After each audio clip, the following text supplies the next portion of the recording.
What's going on, everyone? So, the Lakers in the recent draft got to the 17th pick, and they didn't take a center. They took Dalton Knecht, which is great, right? You got to.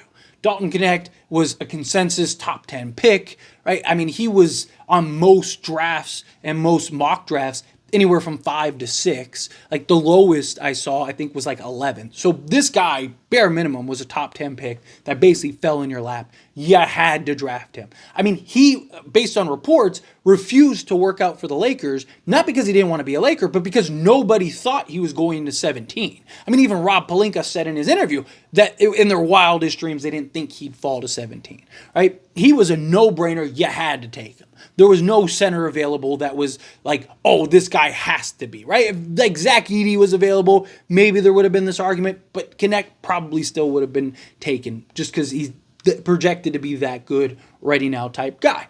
Now, fast forward to the 55th pick, right?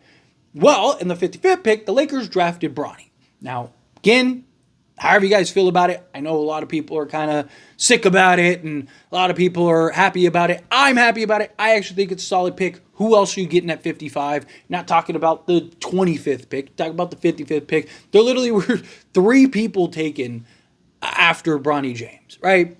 I don't think it's a big deal, but it's neither here nor there. Point is, again, they didn't take a center, right? Who was that center available? It's kind of the point, but nonetheless, still no centers. Right? So what are the Lakers going to do? They need a center desperately. And this is where I think Colin Castleton is the answer.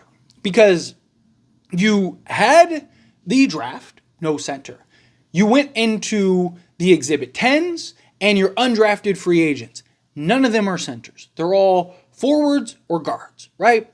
Again, you need that for Summer League. The two-way guys are both sizable forwards. The 2 Exhibit 10 guys are basically like kind of shooting guards, which, again, you're going to need for Summer League. Bronny's probably going to play point guard most of the time, but you're going to need other guards, especially because Jalen Hood-Schifino is not expected to play in Summer League, right? So, again, no center. Well, the Lakers, again, they have Colin Castleton. And according to Colin Castleton and various reports, he's made some strides. He's developed a three-point game. He's kind of refined some of his skills a little bit, right? So he seems and is ready to showcase that in Summer League and is prepared and ready to kind of take and show those leaps so that way he can actually make the roster. And to me, this all makes sense if that's the case, right? To me, the Lakers, it seems as they are operating under the assumption that Colin Castleton is probably going to be on the main roster. Why?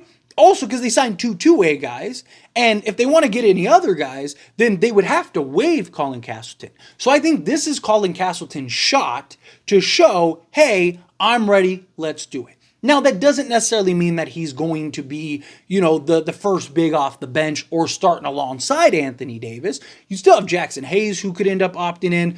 I believe that the Lakers are going to go get, a Valanciunas or an Andre Drummond, or I think, maybe they work out a trade to go trade for somebody. Colin Castleton, more likely than not, would be your third big in the rotation. You'd still have Christian Wood, but Christian Wood probably plays the 4 more, especially if you end up making a trade. Like, let's say you end up making a trade and you'd ship out Rui. Well, then Christian Wood would be that much more important, that much more impactful. Yes, you could slide AD to the 4 at times, LeBron at the 4, but also I think, Christian Wood kind of fill in that role.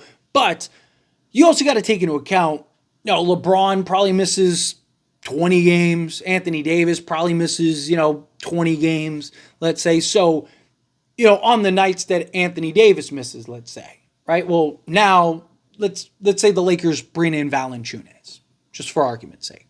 Also, I'm kind of putting that out into the universe, right? Because that's who I want, right? So let's say Anthony Davis, he misses a game. Valanciunas steps up. He's now the starter alongside LeBron. And now Colin Castleton gets to step up and be the immediate backup to Valanciunas, right? I also like the idea of Valanciunas because I think Valanciunas could help Colin Castleton a lot because they do have, similar games, but that's neither here nor there.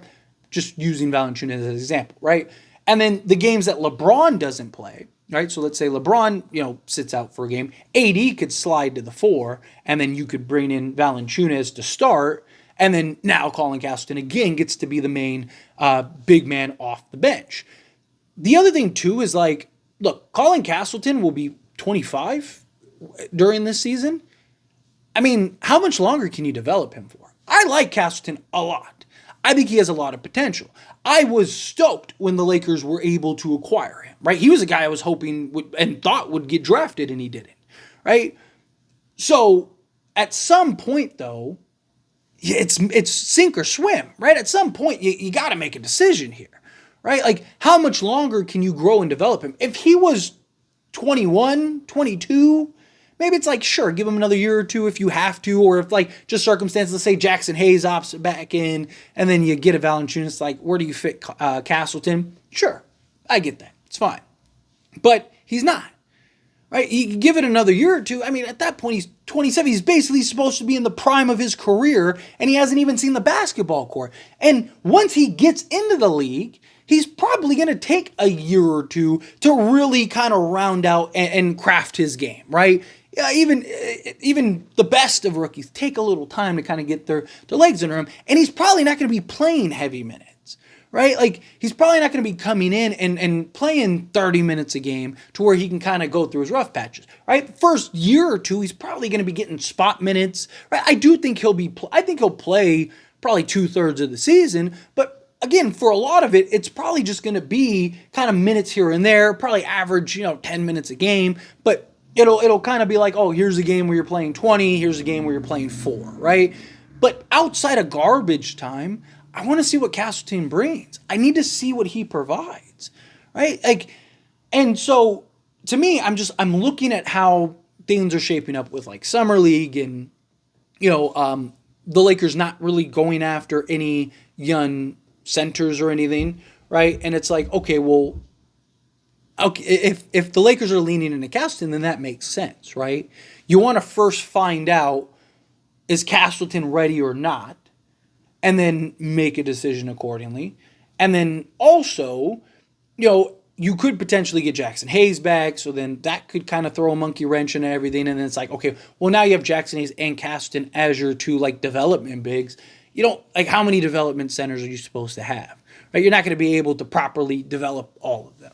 Right, so it's just like, I kind of see this, and again, I don't know this, it's just my thoughts based on the situation and the information we have, which the information we have kind of leads me to believe that this is Castleton's chance. This is Castleton's opportunity to show, like, no, I am ready, right? He talked, like he had a whole interview with Laker Nation, shout out to Laker Nation. They interviewed him, and he even said, like, yeah, I've developed this three-point game, I have this, that, and the other, I'm ready to go, blah, blah.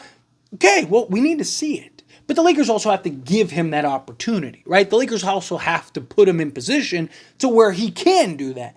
If he's just riding the pine in the G League for, another 3, like, at that point, it's over. You might as well just cut him, let him go to an opportunity where maybe he does get the opportunity, and bring in someone that you can spend 2-3 years to develop, right? I think you have to at this point, because this is going on year 3, right? So it'd be year 3 that he'd be on the Lakers, like, two-way guys, right? Or on the contract, right? So to me, it's like, it's sink or swim time, right? Like, he's either ready or he's not. And if he's not 22, right? To where it's like, okay, like, we can still got another year or two to develop. No. If he's ready, let's go. Get him out there. Get him some minutes. Give him some opportunity. Let's see what the kid's got. Let's see what he can do on the basketball court. I mean, I like his game. A little back to the basket, right? Like, he can make plays out of the post, right? That's what's probably the biggest attribute he has, is his ability to make plays out of the post. You can dump the ball down to him and run some offense through him. But now if he could stretch the floor, I mean, if he could even be like, I had a couple people throw out, like, can he be a poor man's Brook Lopez? Give me that, right? Like, if he's half of what Brook Lopez is, as like your third big, on occasion be your backup, if he can kind of develop into that. But at some point, you got to get him on the roster. At some point, we need to see what he can do on the basketball court, right? And I'm not saying you have to play him 30 minutes a game. I'm not saying he should start. I'm not saying he should be the primary backup, unless he's that good. Maybe he's that good.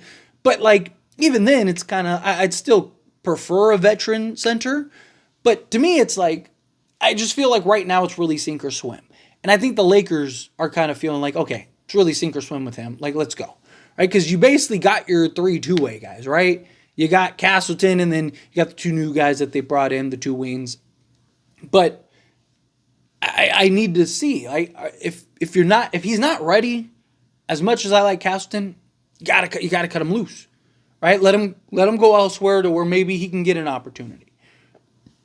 And then, go bring in a development big that you can grow and develop over the next few years, that you can take your time, bring a guy in that has some upside, some 19-year-old kid or whatever that you think can maybe be something one day. Sure, bring him in, and we're good, right? But anyway, as always, this is a discussion. I pass a question on you. Let me know your thoughts and opinions down in the comments below. What do you think? How do you feel? What are your thoughts? Do you think, like, yes, at this point, you got to give Colin Castleton a shot? Like, what are we doing here?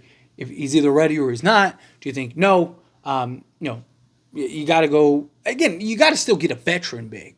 I'm not saying you take him over like a Valanciunas or anything like that, but would you like him as basically your 3rd big off the bench behind Anthony Davis and whoever that that other big man is? Love to hear it. Let me know down in the comments below. That being said, if you haven't liked this video, hit that like button. Helps me a lot. Helps me enjoy these types of videos, and I truly appreciate it. Not subscribe channel, hit that subscribe button. Turn on the bell notifications. Appreciate y'all. See you in the next one. Thank you.